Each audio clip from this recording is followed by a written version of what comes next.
नमस्कार, स्वागत है आपका जी बिजनेस में। मैं हूं दीपक डोभाल और आप देख रहे हैं आपकी खबर आपका फायदा। टैटू का क्रेज खासकर युवाओं में तेजी से बढ़ रहा है, लेकिन आप ये जानकर शायद हैरान हो जाएं अगर हम आपको ये बताएं कि HIV और हेपेटाइटिस जैसी बीमारियों की फैलने की वजह भी ये टैटूज बन रहे हैं। ये रिपोर्ट BHU के हॉस्पिटल की है। यहां इन बीमारियों के मरीजों की संख्या में अचानक आई तेजी की वजह से जो उसका कारण है वो टैटू को माना जा रहा है। आज हम टैटू से जुड़े खतरों पर बात करेंगे, समझेंगे कि टैटू और पियर्सिंग कराते वक्त निडल से लेकर पिगमेंट तक किन किन बातों का ध्यान रखना जरूरी है और किन लोगों को टैटू नहीं कराना चाहिए। चर्चा करेंगे खास मेहमानों के साथ, लेकिन सबसे पहले ये रिपोर्ट।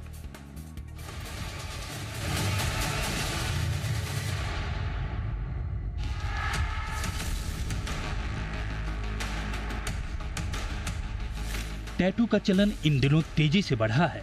खासकर युवाओं में इसका क्रेज काफी है। सिर से लेकर पांव तक लोगों की बॉडी पर तमाम डिजाइनों में टैटू दिख जाएंगे। सबसे बड़ी बात यह है कि टैटू बनवाना एक ग्लोबल फैशन में शुमार हो चुका है, लेकिन टैटू का यही फैशन अब खतरनाक बीमारियों की वजह भी बनता जा रहा है।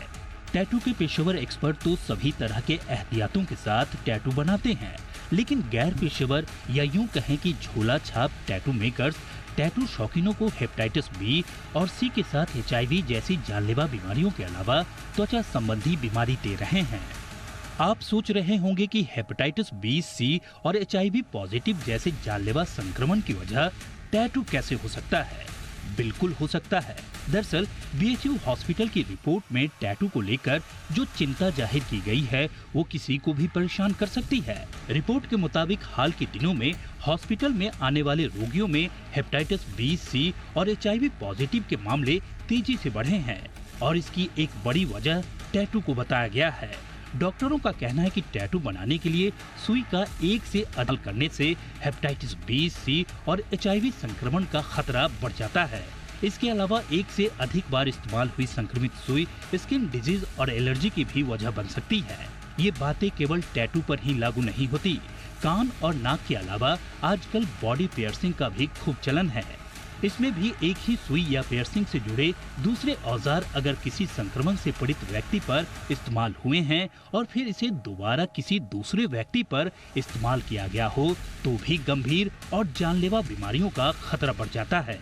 केवल टैटू की संक्रमित सिरिंज से खतरा नहीं है, टैटू में इस्तेमाल होने वाले पिगमेंट भी स्किन डिजीज और एलर्जी की वजह हो सकते हैं।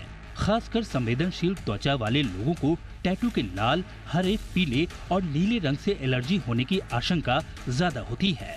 यूरोप में इन खतरे वाले रंगों पर प्रतिबंध लग चुका है। दरअसल केमिकल युक्त रंगों से टैटू वाली जगह पर खुजली और सूजन के साथ बैक्टीरियल इन्फेक्शन होने का खतरा रहता है।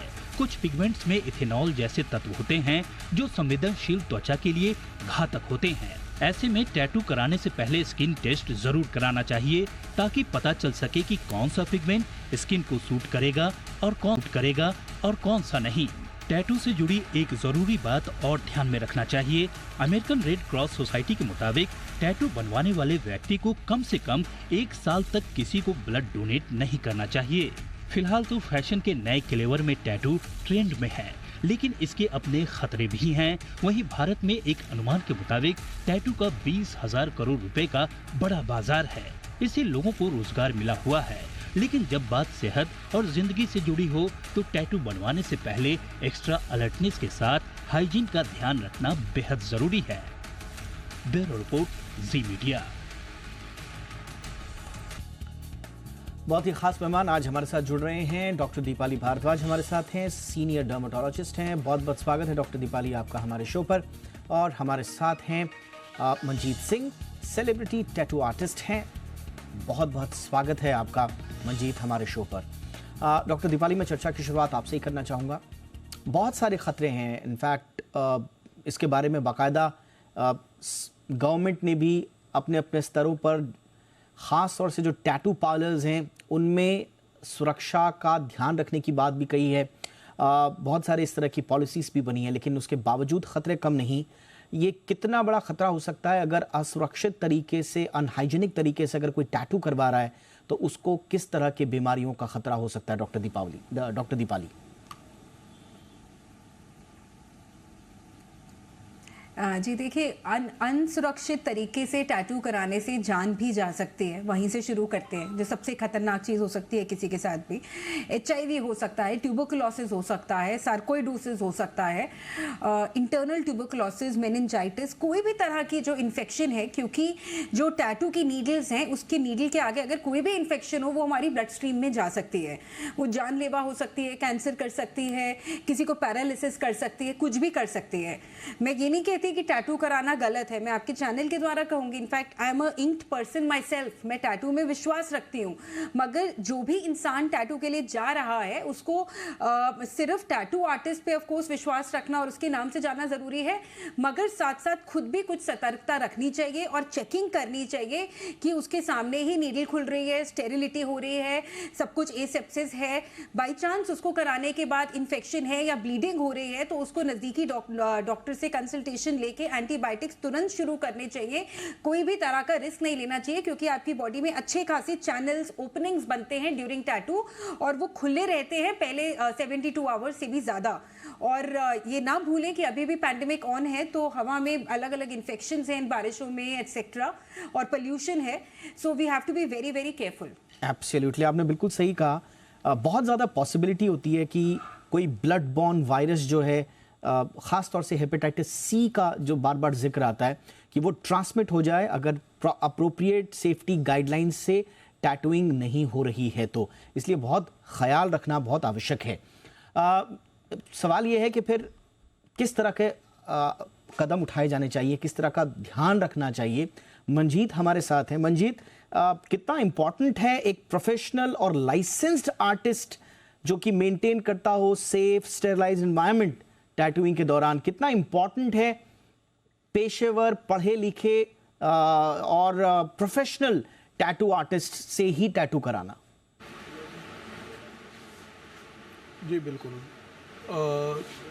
जब भी आपने टैटू करवाना है तो हमेशा उसकी प्रोफाइल चेक करनी चाहिए। और जो टैटू आर्टिस्ट है, हम सिर्फ देखते हैं कि सिर्फ नीडल चेक कर रहे हैं कि नीडल चेंज की कि नहीं की। नीडल के अलावा भी काफ़ी प्रोडक्ट हैं जो हमें हर बार चेंज करने चाहिए। जैसे हमारा जो लैंप है उसे रैप करना चाहिए, जो हमारा सेटअप टेबल है उसे हर बार रैप करना चाहिए, और जो हमारी मशीन है जिससे हम टैटू करते हैं तो उसे भी हमेशा सैनिटाइज़ करना चाहिए और उसे हमेशा रैप करके रखना चाहिए। नीडल के अलावा भी काफ़ी चीज़ें हैं जिसे हम सुरक्षित रखना चाहिए हमें, जिससे किसी भी बीमारी का, हेपेटाइटिस हो गया या कोई भी बीमारी है, उससे बचा जा सके। मंजीत, आपने सही कहा, लेकिन एक आम आदमी अगर वो टैटू कराने जा रहा है या जा रही है, वो अपने टैटू आर्टिस्ट से किस तरह के सवाल पूछे? आपने सही कहा, अक्सर हम लोग सिर्फ निडल देखते हैं, बाकी चीज़ों को चेक नहीं करते। तो एक आम इंसान के लिए बताएं कि वो अपने टैटू आर्टिस्ट से किन किन चीज़ों पर बात करे या सवाल पूछे ताकि वो सुरक्षित अपने आप को महसूस करे। देखो, सबसे पहले तो हमें और भी चीज़ें हैं, जैसे नीडल है, नीडल एक्सपायरी भी नहीं होनी चाहिए, और जो हमारे कलर हैं, कलर भी हमारे एक्सपायरी नहीं होने चाहिए। और सबसे बड़ी बात यह है कि जो जिसके अंदर हम इंक कप हैं, इंक कप भी हमेशा हर बार चेंज होना चाहिए। हर आम आदमी को भी ये चीज़ें हमेशा चेक करनी चाहिए कि जो चीज़ हमारी प्रोडक्ट, जो भी चीज़ें हैं टैटू में यूज़ हो रही हैं, वो अच्छी तरह हर चीज़ रैप होनी चाहिए। एब्सोल्युटली, यानी कि आप रैप्ड हैं, स्टेरिलाइज्ड हैं ढंग से या नहीं हैं, ये पूरी तरह से सुनिश्चित कर लें अगर आप टैटू करवाने का शौक रखते हैं तो। डॉक्टर दीपाली, और कुछ किस तरह की सलाह आप, हाँ कुछ कह रहे हैं मंजीत? हाँ, मैं कह रहा हूँ जैसे हम मशीन यूज़ करते हैं, हाँ। मशीन भी लोग सिर्फ यही देखते हैं कि नीडल चेंज कर दी, नीडल नहीं, यानी पूरी मशीन अपने सामने ही स्टेरिलाइज करवानी चाहिए और उसे रैप करके रखना चाहिए। एब्सोल्युटली, जो मशीन इस्तेमाल हो रही है उसको भी अपने सामने स्टेरिलाइज कराएं तो बेहतर आप महसूस करेंगे। डॉक्टर दीपाली, आम तौर पर जैसा आपने कहा, आप खुद एक इंक पर्सन हैं, बहुत सारे लोग हैं जो टैटू करवाना पसंद करते हैं। इनफैक्ट ये हमारे कल्चर का हिस्सा रहा है, हमारी नहीं पूरी दुनिया में अलग अलग सभ्यता संस्कृति में टैटू कराने का चलन बहुत पुराना है, हज़ारों सालों का पुराना चलन है, और आजकल ये और ज़्यादा परिष्कृत रूप में आया है। तो स्वाभाविक रूप से इसका चलन अभी और बढ़ेगा। ऐसे में ख्याल किन किन चीज़ों का रखना है? कई बार हम जब कहते हैं कि टैटू से हेपेटाइटिस सी हो सकता है तो लोगों को मोटी मोटी बात समझ में आती है। उनको लगता है कि हाँ, निडल ठीक कर दो, स्टेरलाइज्ड हो जाए, नहीं हो, एक्सपायर्ड ना हो, बस इतना ही। लेकिन बहुत सारी चीज़ें ऐसी हैं जो टैटू कराते वक्त ध्यान में रखना चाहिए। क्या सलाह देंगी एक आम इंसान को? जी, बहुत ज़रूरी है जहाँ पे आप टैटू करवा रहे हो तो वहाँ पे कोई भी कट्स ना हो, और वहाँ पे आपने थोड़े दिन पहले कोई भी फ्रिक्शन या कोई भी ऐसी चीज़ ना करी हो 24-28 घंटे पहले, जैसे कि वैक्सिंग हो गई या ट्रिमिंग हो गई। ट्रिमिंग करने से भी पोर्स खुले हो सकते हैं। आप एक दिन बात कर सकते हैं या उस दिन क्रीम लगा सकते हैं, अपने टैटू आर्टिस्ट से डिस्कस कर सकते हैं, क्योंकि अगर कोई भी पोर्स ओपन हो तो उससे आपको इन्फेक्शन के चांसेस ज़्यादा होते हैं। दूसरी चीज़, अगर आप नोन केस हैं किसी भी एलर्जीज़ के, तो ये भी आपको अपने टैटू आर्टिस्ट से डिस्कस करना चाहिए, क्योंकि काफ़ी लोगों में आजकल एलर्जीज बढ़ती जा रही हैं और इंक से भी एलर्जी हो सकती है। वो उसी वक्त स्टार्ट हो सकती है जब आप टैटू डलवा रहे हो कि आपको allergic reaction to the colour हो जाए। जो सेफ कलर्स माने जाते हैं, जो सबसे ज़्यादा सेफ माने जाते हैं, वो ब्लू ब्लैक माने जाते हैं। बट ये जो रंगीन रेड, येलो, ग्रीन, पर्पल होता है, इनसे मैंने एलर्जीज अपनी प्रैक्टिस में 11 साल में काफ़ी देखी हैं। तीसरी चीज़, जब आप टैटू करवा रहे हो उस जगह को अच्छे से स्टेराइल कराएं। सारे इंस्ट्रूमेंट्स जो आपके टच में आ रहे हैं उन सबको खुद चेक करें कि सब कुछ आपके आंखों के सामने स्टेराइल हुआ है। अगर उसके बावजूद आपको अगले दिन फीवर आता है, मतलब वो sign of internal infection trigger हुआ है, तो आपको ज़रूर अपने नज़दीकी डर्मेटोलॉजिस्ट या फिजिशियन से डिस्कस कर लेना चाहिए। उसको हल्के में नहीं लेना चाहिए उस फीवर को, और उसकी मेडिसिन एंटीबायोटिक के साथ जनरली करनी चाहिए, क्योंकि टैटू में काफ़ी अच्छे कॉन्ड्यूइट्स और चैनल्स क्रिएट हुए हैं जिससे तरह तरह के bacteria, specially staphylococcal bacteria, easily घुस सकता है। जी, हेपेटाइटिस सी का रिस्क, HIV का रिस्क हर नीडल में हो सकता है, मगर वो सिर्फ तभी होगा कि अगर टैटू आर्टिस्ट ने सेम नीडल्स यूज़ करी है HIV या हेपेटाइटिस सी इन्फेक्टेड पर्सन से, जो मेरे को लगता है कि जनरली बहुत रेयर होगा। ये मंजीत जी भी यहाँ कहेंगे, क्योंकि it's a business and everybody is trying to do it very correctly. तो ये अवेयरनेस तो आज की डेट में सब में आ गई है, मगर अपनी खुद की हाइजीन हमें बेटर करनी और हमारे टैटू आर्टिस्ट को चेक करना बहुत ज़रूरी रहेगा। एब्सोल्युटली मंजीत, ये बहुत इंपॉर्टेंट है, क्योंकि हम भी ये मानकर चलते हैं कि जहां हम टैटू करा रहे हैं, स्वाभाविक रूप से आजकल ख़ास तौर से ऐसे पार्लर्स जो हैं शहरों में अच्छी जगहों पर होते हैं, साफ़ सुथरी कंडीशंस में होते हैं। लेकिन क्या इस पर कोई गवर्नमेंट का चेक होता है, लोकल अथॉरिटीज़ का चेक होता है? क्योंकि एक रिस्पॉन्सिबल जो आर्टिस्ट है उसके ऊपर दो रिस्पॉन्सिबिलिटी होती हैं। एक जो आर्ट की रिस्पॉन्सिबिलिटी है, आर्ट स्वाभाविक रूप से इनहेरिटेड होती है या वो एक्वायर की जाती है, और वो एक आर्टिस्ट शानदार परिष्कृत रूप से हमारे सामने आता है, उसमें हम कुछ नहीं कर सकते। लेकिन वो किस तरीके से उस आर्ट को शरीर पर उकेर रहा है, यहां पर एक प्रश्न चिन्ह हमेशा बना रहता है। तो बतौर एक आर्टिस्ट या बतौर एक टैटू पार्लर पर क्या प्रशासन की नजर होती है? देखिए, अभी इंडिया से बाहर तो काफ़ी रूल्स हैं, पर इंडिया में अभी इसके ऊपर कोई पर्टिकुलर कोई ऐसा रूल नहीं बना है अभी फ़िलहाल।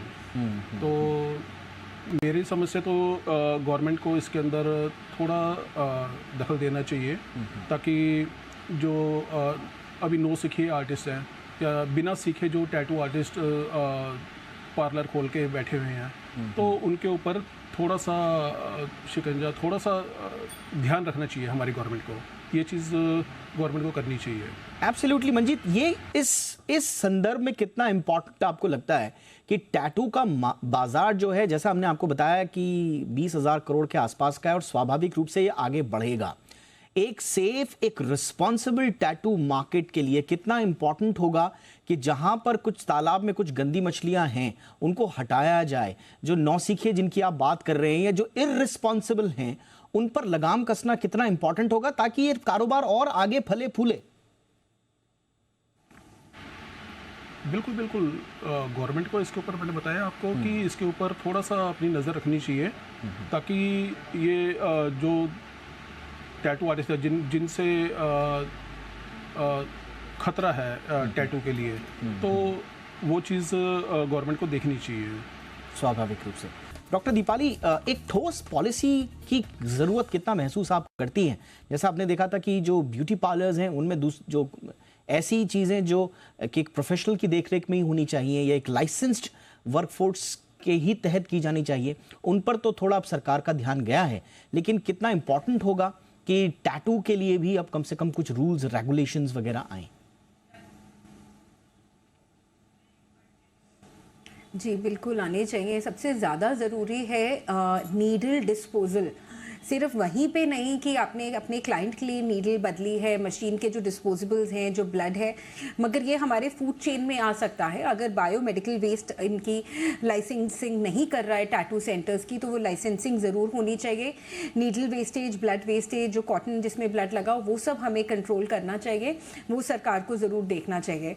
दूसरी चीज़ ये जानकारी कि क्या क्या क्लाइंट को चेक करना है, ये मुझे लगता है हर टैटू पार्लर में लगा हुआ होना चाहिए। जैसे हम लोगों को जीएसटी नंबर और तरह तरह के लाइसेंसेस लगाने होते हैं अपने क्लिनिक्स पे, तो एक डूज जो आज हमने शो में डिस्कस किया कि क्या क्या आप चेक करें घुसते वक्त, क्या क्या आपका स्टेराइल आपके सामने होना चाहिए, वो एक मस्ट होना चाहिए हर टैटू आर्टिस्ट के स्टोर पे। Absolutely. Manjeet, I am sure आप एक सीनियर आर्टिस्ट हैं, सेलिब्रिटी टैटू आर्टिस्ट हैं। स्वाभाविक रूप से आप कई जो उभरते हुए टैटू आर्टिस्ट हैं उनको मेंटोर भी करते होंगे। क्या आपके जो आप करिकुलम, उनको जो ट्रेनिंग्स देते हैं, क्या उनमें सेफ्टी का कितना इम्पोर्टेंस आप लोग देते हैं, और किस तरह की उनको सावधानियां बरतने की हिदायत दी जाती है जब कोई नया टैटू आर्टिस्ट उभर रहा हो, या अपना कोई पार्लर खोल रहा हो, या अपना बिजनेस एक्सपेंशन कर रहा हो?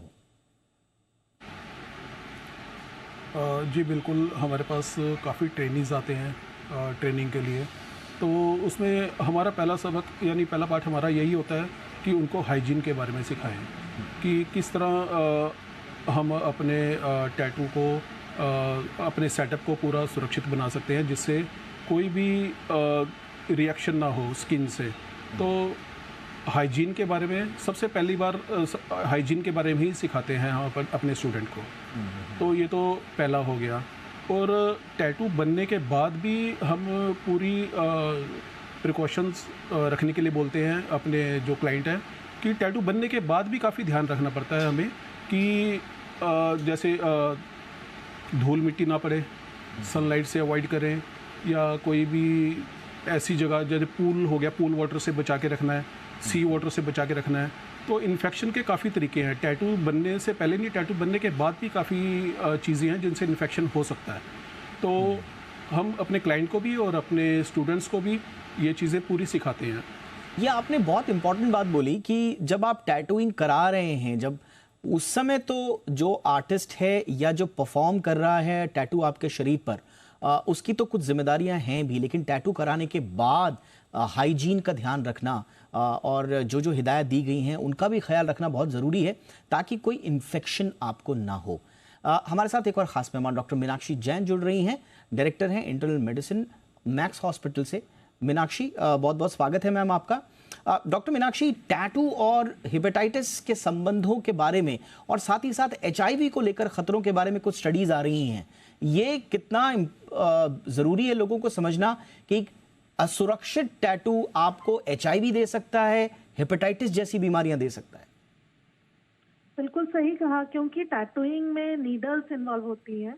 तो टैटूइंग में अगर आपकी नीडल शेयर हो रही हैं या डिस्पोजेबल नीडल्स का इस्तेमाल नहीं हो रहा है, तो दो गंभीर बीमारियां होने के बहुत चांसेस होते हैं, जिसमें एक तो एचआईवी है। जैसे इंट्रावीनस ड्रग यूजर्स को एचआईवी हो जाता है कॉमन नीडल शेयर करने से। ऐसे ही अगर वो नीडल का इस्तेमाल किसी एचआईवी पॉजिटिव पेशेंट के लिए हुआ है और सेम नीडल का इस्तेमाल आपके ऊपर हो रहा है, तो एचआईवी ट्रांसमिट होने की पॉसिबिलिटी हो सकती है। दूसरा एक हेपेटाइटिस सी वायरस है और हेपेटाइटिस बी वायरस है, जो भी नीडल से ट्रांसमिट हो सकता है। तो अगर नीडल डिस्पोजेबल नहीं है और नीडल्स के मल्टीपल यूजर्स हैं, तो हेपेटाइटिस बी, हेपेटाइटिस सी और एचआईवी होने के चांसेस हैं। दूसरा, अगर नीडल प्रॉपर्ली स्टरलाइज नहीं है या इंजेक्शन देते हुए स्किन का केयर नहीं ठीक से किया है, तो उस साइट में स्किन इन्फेक्शन होने के भी चांसेस रहते हैं। तीसरा, क्योंकि ये वाला जो डाई यूज होती है ड्यूरिंग इंजेक्शन, पर्टिकुलरली जो रेड कलर डाई होती है, उसमें कोई कंपाउंड होता है एजो कंपाउंड, जिससे लॉन्ग टर्म में एटलीस्ट एनिमल स्टडीज में दिखाया गया है कि कैंसर भी हो सकता है। तो ऐसी प्रॉब्लम भी हो सकती है, particularly red ink, black ink के यूज से थोड़ा कार्सिनोजेनिक पोटेंशियल आपका इंक्रीज हो सकता है। बाकी आपको, क्योंकि डाई एक फॉरेन मटेरियल है, तो कई बार ऐसा होता है कि डाई को इंजेक्ट किया है और कुछ रिएक्शन नहीं हुआ है, बट डाई अगर आपने इंकिंग कराया है तो उसके बाद उसमें डिलेड रिएक्शन भी हो सकता है, जिसमें डर्मेटाइटिस, वैस्कुलाइटिस, इन्फ्लेमेशन या उस साइट में उस एरिया का गैंग्रीन, ये सब भी हो सकता है। कुछ चीजें हैं, जैसे अगर आपको कोई स्किन कंडीशन है, एलर्जिक है, सोरियासिस है, डर्मेटाइटिस है, पायोडर्मा गैंग्रीनोजम है, तो ये वाली बीमारियां आपका इंकिंग कराने से या टैटूइंग कराने से एग्रवेट भी हो सकती है। मैं इसी पर थोड़ा सा डॉक्टर मीनाक्षी में चाहूँगा आप थोड़ा सा और तवज्जो दें। ऐसे कौन से ग्रुप्स हैं जो वल्नरेबल हैं, जिनको टैटू कराने की अगर मंशा है तो एक बार चेकअप करा लें, किस तरह का कराएं, और वो कौन कौन से ग्रुप हैं? Very right. अगर आपको एलर्जीज है, if you suffer from allergies of any kind, तो ये जो इंक होती है काफी एलर्जोजेनिक होती है, काफी एलर्जिक कॉजिंग पोटेंशियल होती है उसमें। तो अगर आपकी बॉडी में एलर्जी की टेंडेंसी है तो आपको नहीं कराना चाहिए टैटू, जब तक कि आप नंबर 1 एक एलर्जी टेस्टिंग ना कराएं, नंबर 2 एक डॉक्टरी सलाह ना लें। सेकेंडली, अगर आपको कोई स्किन डिजीजेस हैं, जैसे अगर आपको डर्मेटाइटिस है या एक्जिमा है या सोरियासिस है या कोई पायोडर्मा स्किन की कोई इन्फेक्शन है, तो भी आपको टैटूइंग नहीं करानी चाहिए। अगर आपकी इम्यूनिटी कम है, इम्यूनो कॉम्प्रोमाइज है, जैसे अगर आपका लिवर किडनी ट्रांसप्लांट हुआ है या आपको ऑलरेडी कोई कैंसर हुआ है या फिर आपको किसी वजह से बॉडी की इम्यूनिटी कम है, जैसे आप अभी इन्फेक्शन से रिकवर हुए हैं या आपको वायरस कभी हुआ है रिसेंट पास्ट में, अगर आप बीमार हुए हैं तो आपको एक महीने का ब्रेक जरूर देना चाहिए। तीसरा, अगर आप फ्रिक्वेंट स्विमर हैं या आपका इस तरह का काम है कि आपका धूल मिट्टी का एक्सपोजर ज्यादा है या आपको अनहाइजीनिक कंडीशन में जाना है टैटूइंग कराने के कुछ दिन तक, तो आप इसको अवॉइड करें, क्योंकि लोकल साइट में स्किन इन्फ्लेमेशन, स्किन इन्फेक्शन होने के चांसेस ज्यादा होते हैं। एब्सोल्युटली। तो ये वो बातें हैं जो ध्यान रखनी है और किन किन लोगों को रखनी है, ये भी आप ज़रूर ध्यान रखें।